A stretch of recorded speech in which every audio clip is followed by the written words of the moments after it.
Bonjour et merci d'avoir rejoint ce nouveau webinaire Jury Covid-19, une initiative de LexisNexis et du Club des juristes, consacrée ce soir aux effets de la crise sur la digitalisation des cabinets d'avocats.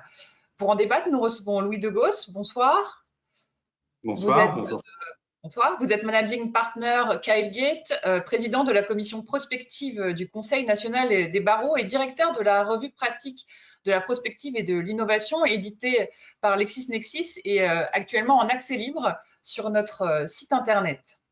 Vous pouvez poser vos questions à Louis Degos à l'aide du menu situé à droite de votre écran. Alors pour les avocats, l'organisation du travail a été fortement perturbée, et l'est encore, par la crise sanitaire, tribunaux et cabinets d'avocats fermés, justice au ralenti, gestion des dossiers à distance. La majorité des cabinets s'est retrouvée dans l'obligation d'improviser une organisation pour poursuivre l'exercice de sa pratique hors les murs. Avec le déconfinement est venu le temps de la reprise sur site, mais aussi de la réflexion. Cette crise jouera-t-elle comme un accélérateur bienvenu dans la transformation numérique des cabinets d'avocats, dont certains tardaient à prendre le virage? L'avocat post-Covid sera-t-il tout numérique? Cette période va-t-elle modifier en profondeur et durablement l'organisation du travail au sein des cabinets? Louis Degos, vous avez identifié 3 niveaux d'impact de cette crise. D'abord organisationnel, avec la délocalisation du travail et la perte des repères usuels d'espace et de temps. Ensuite, un impact sur les pratiques professionnelles, avec un recours plus important aux aides numériques. Un impact enfin sur les règles professionnelles, afin de garantir la protection et la sécurité des données dans le respect de la déontologie. Louis Degos, les avocats étaient-ils prêts à ce travail à distance de leur cabinet? Alors, avant de répondre à votre question, tout d'abord, quelques remerciements. Merci beaucoup de m'avoir invité dans cette série de webinaires fort intéressants et que j'ai pu suivre. Malheureusement, pas tous, mais j'en ai suivi quelques-uns. Merci aussi au Club des juristes d'organiser aussi ces webinaires. Alors, pour répondre à votre question, les avocats étaient-ils prêts? Je dirais au niveau technique, certains étaient certainement plus préparés que d'autres. Certains cabinets avaient déjà l'habitude d'utiliser le travail à distance. Mais là où personne n'était prêt, c'est que le confinement a montré que la justice et les avocats, nous sommes passés en deuxième ligne. Nous n'étions pas parmi les travailleurs de première ligne de la santé, les personnels de sécurité, les personnels de santé, les personnels de la logistique de la ville. Les tribunaux se sont mis en sommeil, comme vous l'avez dit, et ça, c'est un choc quand même pour nous, les avocats, de voir que la justice est passée au second plan, le droit est passé au second plan, alors que des voix se sont élevées pendant ce confinement pour critiquer et montrer même l'atteinte aux libertés publiques. Alors, pendant cette période, qu'est-ce qui vous a marqué en particulier dans l'organisation du travail, de ce travail à distance? Le plus important avec ce travail à distance, c'est à la fois la délocalisation et la détemporalisation. Un peu compliqué à dire. Alors, la délocalisation, c'est facile, c'est le travail à domicile que nous avons connu et aujourd'hui qui se poursuit et qui se poursuit peut-être moins dans le travail à domicile parce que nous sommes déconfinés du domicile, mais qui se poursuit dans un télétravail plus large, un travail à distance qui ne se fait pas forcément au domicile, mais qui peut se faire dans des endroits plus proches du domicile. Donc, si j'ose dire, on a un nouveau lieu qui se met en place, qui n'est pas celui du cabinet directement, qui n'est plus non plus celui du domicile parce qu'il y a des éléments possiblement perturbateurs au domicile. Et donc, on va se trouver dans des espaces de coworking, on va se trouver dans d'autres espaces où l'on peut effectivement travailler à distance sans être au cabinet. Ça, c'est un premier point important. Sur la détemporalisation, eh bien, mon expérience, mais je pense que beaucoup d'entre vous l'avaient aussi vécu, c'est que pendant le confinement, on n'avait plus vraiment la mesure de ce que nous sommes en week-end, nous sommes pendant la semaine. Le télétravail se continuait de façon sans aucun à-coup et de façon continue finalement. Et d'ailleurs, je vois beaucoup de personnes qui avaient prévu pendant le confinement de prendre des vacances de Pâques, par exemple, et qui finalement ne l'ont pas pris. Personne n'a pris de vacances pendant le confinement. Donc, il y a aussi cette nouvelle relation par rapport au temps.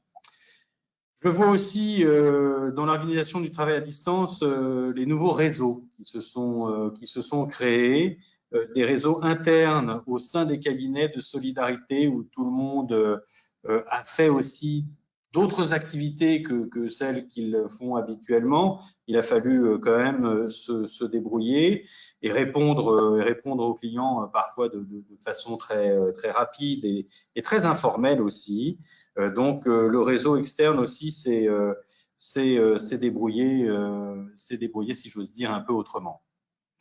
Peut-être le dernier point, pardon d'être un peu long là-dessus, mais c'est le management aussi des cabinets d'avocats qui a changé pendant le confinement et qui continue à changer parce que cette crise sanitaire, cet état d'urgence sanitaire a aussi fait ressortir des professionnels qui sont aidants ou des professionnels qui sont parents. Alors, les professionnels aidants, on les connaît, c'est ceux qui doivent s'occuper de parents malades voilà, donc, ou parents parce que les enfants ne sont plus scolarisés.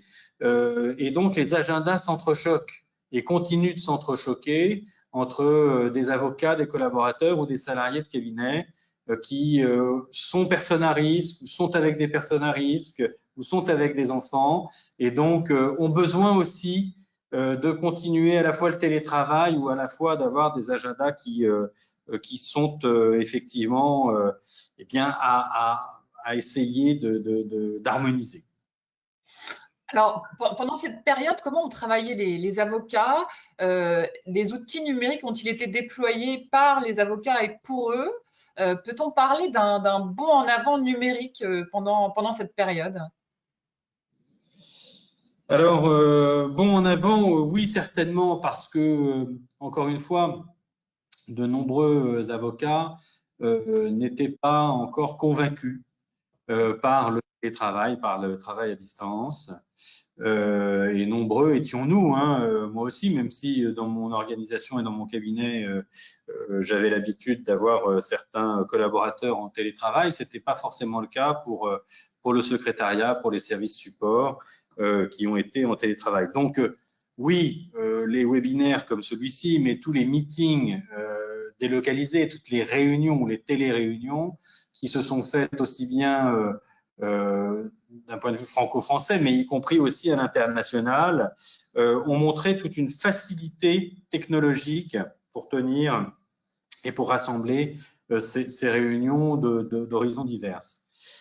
Je vois quand même deux choses importantes. D'une part, ces réunions ont montré que la délocalisation permettait d'aller voir la personne où elle se trouve et donc permet d'aller voir à l'international ou même dans un pays donné la personne qui sera peut-être aussi la plus appropriée, mais peut-être la plus intéressante du point de vue du coût. Donc, il peut se mettre en place un certain dumping légal du fait de ce rapprochement technologique qui réduit les distances. Et puis, au niveau plus interne et plus professionnel aussi, on a vu de nouvelles audiences. Alors, on a vu des ordonnances qui nous ont dit pas d'audience du tout, et on se retrouve avec des remises très lointaines. J'ai été notamment saisi de problèmes sur des reports d'audience début 2021, voire 2022, donc en matière sociale notamment. Et donc, uniquement parce que les avocats voulaient tenir audience. Mais les audiences, effectivement, audiovisuelles, ont quand même montré qu'il y avait là des possibilités et que peut-être il fallait réfléchir à pouvoir faire quelque chose. Alors, dans les matières que je connais bien comme l'arbitrage, les audiences audiovisuelles, ça n'est pas nouveau parce qu'on baigne dans un environnement notamment international et donc on sait faire, même si mon ami Thomas Clay, qui a fait un webinaire dans votre série sur le Covid-19 il y a, je crois, quelques semaines, a bien dit que la vérité de l'audience en présentiel était quand même très importante. Mais il est vrai que l'audience audiovisuelle, dans certains cas, notamment pour régler des questions de procédure, c'est quelque chose qui est tout à fait faisable. Et la commission que je préside au Conseil national des barreaux, la commission prospective, nous avons fait un rapport à cet égard, mettant en avant la vraie problématique, c'est celle de la publicité des débats. Encore une fois, cette problématique-là n'existe pas dans les modes alternatifs tels que l'arbitrage, où il n'y a pas de publicité en soi des débats. On est dans un service privé de la justice. Donc là, sur les audiences, il y a vraiment une réflexion en cours et certainement quelque chose pourrait être intéressant à développer. Alors, vous l'indiquez, tous les avocats ne sont pas placés dans la même réalité, dans la même situation.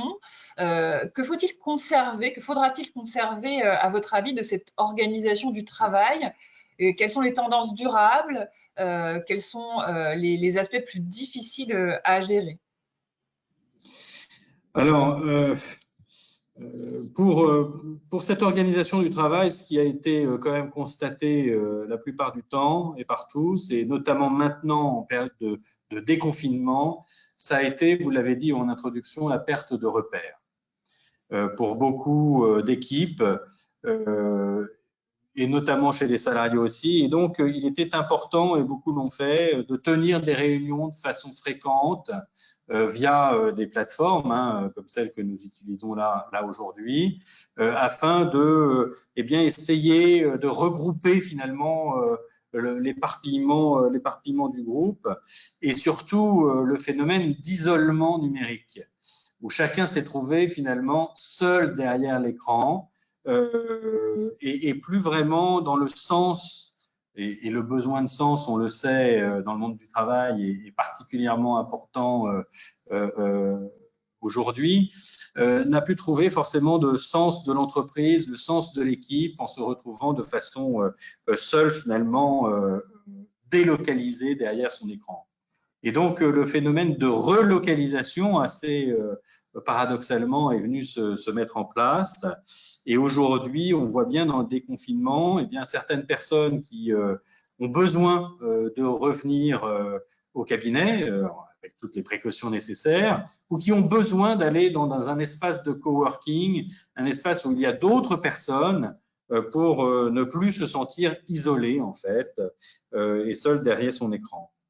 Et puis, je dirais, dans les tendances lourdes de ce télétravail qui continue, parce qu'il y a une sorte de besoin, finalement, des collaborateurs, des associés, enfin des avocats et des salariés des cabinets. Et à cet égard, il y a deux tendances, je parle surtout pour les avocats, qui s'entrechoquent. On voit effectivement soit une tendance où les avocats vont se retrouver de plus en plus comme autant de micro-entreprises qui vont se réunir via la technologie en opportunité, dans un mode projet, je dirais, et chacun, qu'importe son cabinet, va reconstituer, si vous voulez, une sorte d'équipe adaptée et appropriée pour un certain projet. Et donc ça, c'est une tendance à la libéralisation, au passage de plus en plus vers la micro-entreprise, ou une autre tendance que l'on voit et qui est d'ailleurs notée dans le dernier rapport de juin dernier de la Fondation Jean Jaurès, une tendance de rapprochement entre tous ces micro-entrepreneurs, tous ces collaborateurs éparpillés, tous ces professionnels éparpillés, et le monde du salariat, et donc faire de ces personnes-là des télétravailleurs salariés en quelque sorte, ou en tous les cas qui en auraient certains aspects dans le régime du salariat. Alors, dans votre propre organisation, quelles nouvelles pratiques avez-vous pu observer? Vous avez évoqué un certain do-it-yourself. Oui, effectivement, en fait, c'est aussi d'ailleurs, c'est aussi quelque chose qu'a pu noter la Fondation Jean Jaurès dans ce rapport du 2 juin sur le nouveau management ou le management post-confinement. Un tiers de la population active a continué à travailler pendant le confinement, comme avant. C'est la première ligne, comme disait le gouvernement. Ce sont les personnels de santé, les personnels de sécurité, les personnels de logistique, voilà, de la propreté de la ville, qui ont continué à travailler. Les caissières des supermarchés, c'est la première ligne, c'est un tiers de la population active. Un autre tiers a continué en télétravail et un dernier tiers était en chômage partiel ou en chômage technique. Alors, pour les cabinets d'avocats, comme je l'ai dit, le grand choc, c'est qu'on n'était pas dans la première ligne. On est dans la deuxième ligne, et dans la deuxième ligne, on était soit en télétravail, soit en chômage partiel ou en chômage technique. Alors, les avocats étaient plutôt en télétravail, mais aujourd'hui, le challenge pour un cabinet d'avocats, c'est de recouvrer et retrouver ces équipes, notamment salariées, qui ont été un peu mis de côté. Et du coup, les avocats, eux, en télétravail, étaient un peu plus dans un aspect do it yourself. Ils ont dû imprimer eux-mêmes leurs écrits. Bon, ça, c'est pas le plus dur, mais il y a eu effectivement certains systèmes D qu'il a fallu mettre en place chez soi, à domicile, en l'absence du personnel de support. Aujourd'hui, donc, il va falloir recréer cette cohésion et que chacun peut-être puisse retrouver, je dirais pas sa place, mais ses activités. Et ça passe très certainement dans les cabinets d'avocats par un bond aussi, non pas technologique, mais un peu en avance sur la définition de ce qu'est le back-office. Le back-office, c'est pas seulement le secrétariat et prendre à la frappe ce que dicte un avocat. Les avocats ont pu le faire en télétravail par eux-mêmes. Donc, le back-office, c'est plutôt l'organisation de la facturation, des agendas, le recouvrement des honoraires, toutes ces activités support-là qui sont à plus forte valeur ajoutée et qui n'ont pas vraiment été faites par les avocats pendant le confinement. Alors, les avocats ont eu recours à des aides numériques. Ont-elles redistribué les cartes de l'organisation pour Oui, l'avenir?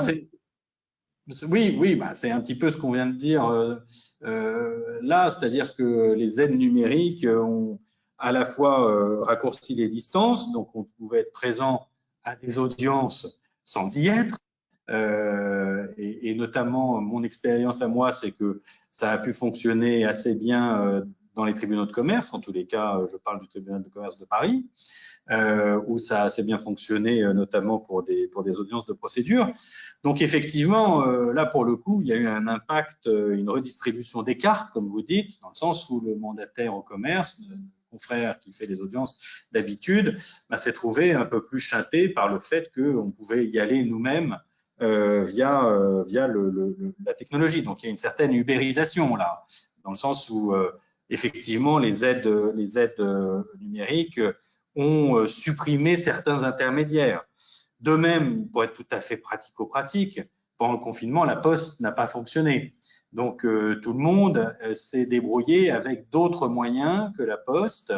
Et lorsqu'il a fallu effectivement notifier des documents, il a fallu aussi trouver le moyen de continuer de travailler à distance avec ça. Donc, une certaine adaptabilité en fait a été nécessaire et j'allais dire c'est presque darwinien, c'est s'adapter ou mourir si on est dans une économie darwinienne. Et je pense que cette adaptation-là va continuer à avoir des effets, mais ça pose encore une fois cette diversification des activités de l'avocat en lui-même, peut-être un problème d'identité de l'avocat, qui se trouve avoir beaucoup d'activités en même temps et du coup peut-être aussi une nouvelle concurrence parce que toutes ces activités de logistique faites en télétravail peuvent amener l'avocat à avoir les services de télélogistique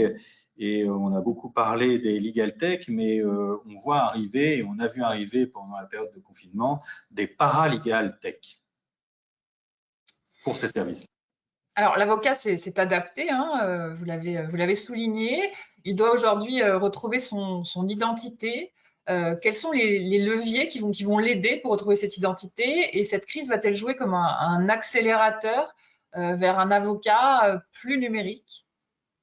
Oui, certainement en fait, ce qu'on constate, mais depuis longtemps, et on l'a encore plus constaté pendant cette période de télétravail, confinement et donc du numérique, c'est que la présence de l'avocat et l'identité de l'avocat, la clarté sur ce que fait l'avocat n'est pas de très bonne qualité dans le monde numérique.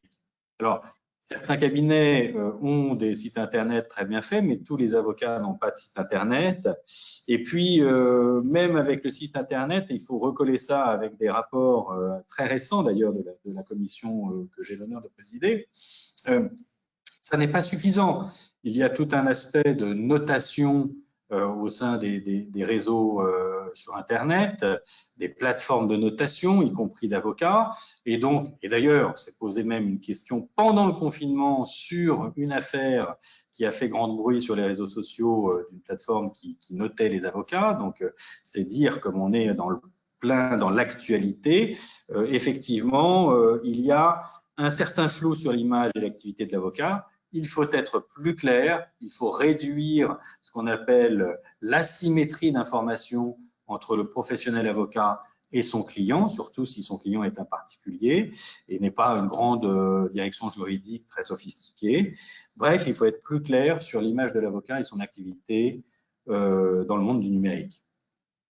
Et donc, pour s'adapter à cet environnement, comment protéger comment assurer une sécurité pour ce qui concerne les données dans le respect des règles déontologiques de la profession? Alors là, c'est un grand thème, mais effectivement, qui dit télétravail dit avoir accès à la donnée, parce que le cerveau est à un endroit, mais la donnée, il faut qu'il puisse l'utiliser. Mais qui dit avoir accès à la donnée dit aussi données accessibles. Et accessibles pour qui? Accessibles à qui et à quelles conditions? Donc, il y a toute la problématique de la sécurisation, de la préservation des données, de la manipulation des données qui se pose. Alors, bien sûr, le stockage, l'intégrité du stockage, quid du piratage des serveurs, quid si les serveurs de stockage sont à l'étranger, ce qui peut arriver assez rapidement. On va dans un cloud dont on ne sait pas très bien où il est. Alors, la profession propose, le CNB, le Conseil national des barreaux, propose un iCloud. Il y a même aussi une adresse email que chacun des avocats peut utiliser, qui lui est attribuée par le Conseil national des barreaux. Mais d'un autre côté, le caractère privé, le caractère secret professionnel, le caractère confidentiel de l'activité de l'avocat le pousse plutôt vers une gestion privée et discrète de ces données. Et c'est là où il faut faire effectivement assez attention. Il n'y a pas eu, par exemple, on n'a pas encore, comme les notaires, un système de centralisation de toutes les données de tous les cabinets d'avocats en France. Et ça, je pense que ça sera plus compliqué à avoir que chez les notaires qui sont officiers ministériels et qui ont donc un répertoire, si j'ose dire, un peu officiel. Nous, effectivement, notre secret professionnel, notre confidentialité, notre déontologie fait qu'on est plus sur nous-mêmes et plus dans un aspect privé.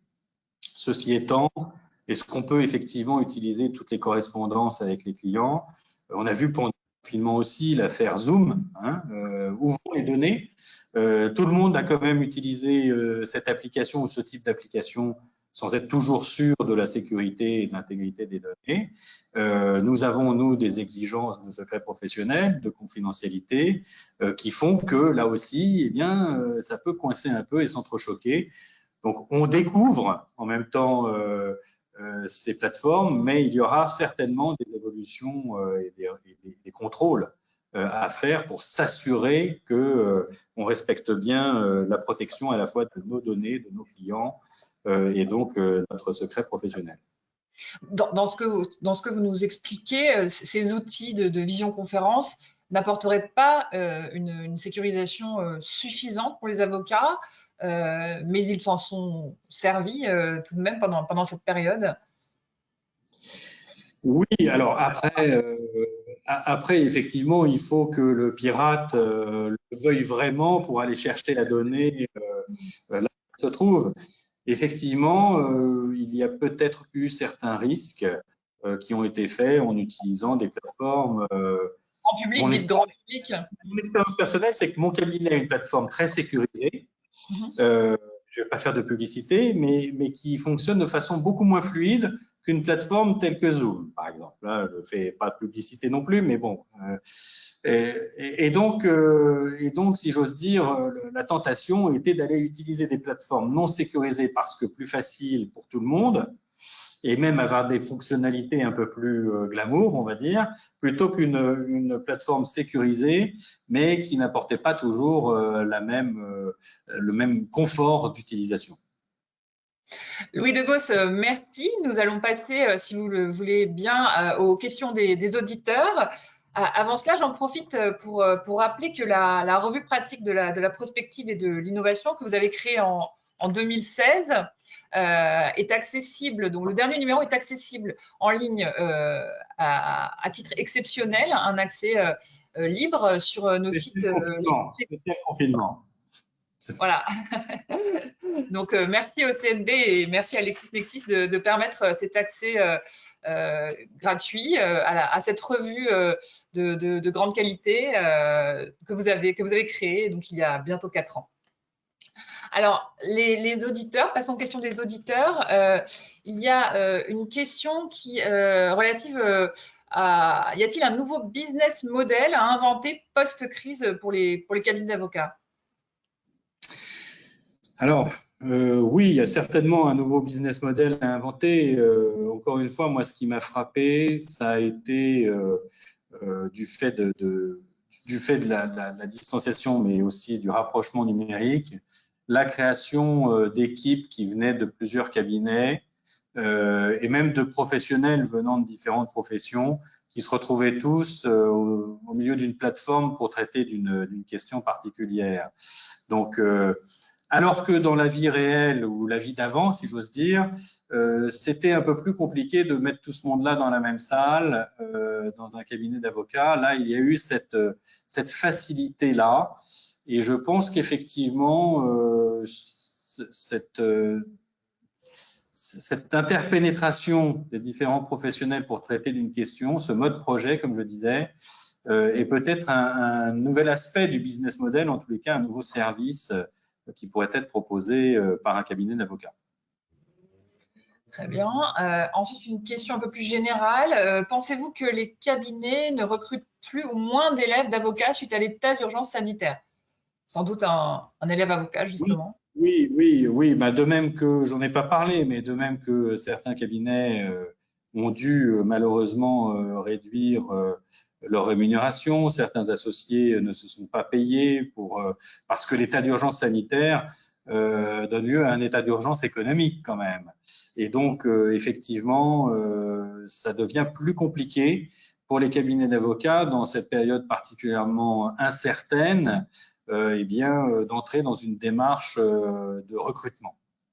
Effectivement, c'est un peu plus compliqué, avec un ralentissement en plus de l'économie qui ne pousse pas non plus à vouloir recruter beaucoup de monde. Alors, cette évolution vers plus de numérique devra-t-elle conduire à des modifications des règles professionnelles pour les avocats, vous qui siégez au CNB? Oui, alors, oui, effectivement, et c'est des questions qu'on se pose déjà ou qu'on s'est déjà posées avant, mais nécessairement, cette présence numérique plus importante ou cette utilisation du numérique plus importante pose des questions en termes de publicité. Il y a des règles spécifiques qu'il faudra peut-être revoir eu égard au site web ou aux notations des avocats pour permettre aux avocats d'ailleurs de se défendre peut-être. Des questions de démarchage. Dans le monde numérique, la question de la vérification des identités est aussi très importante. Vérification de l'identité des clients, mais vérification aussi de l'identité des avocats. S'agit-il bien d'un avocat qui répond à la question ou qui propose des services juridiques?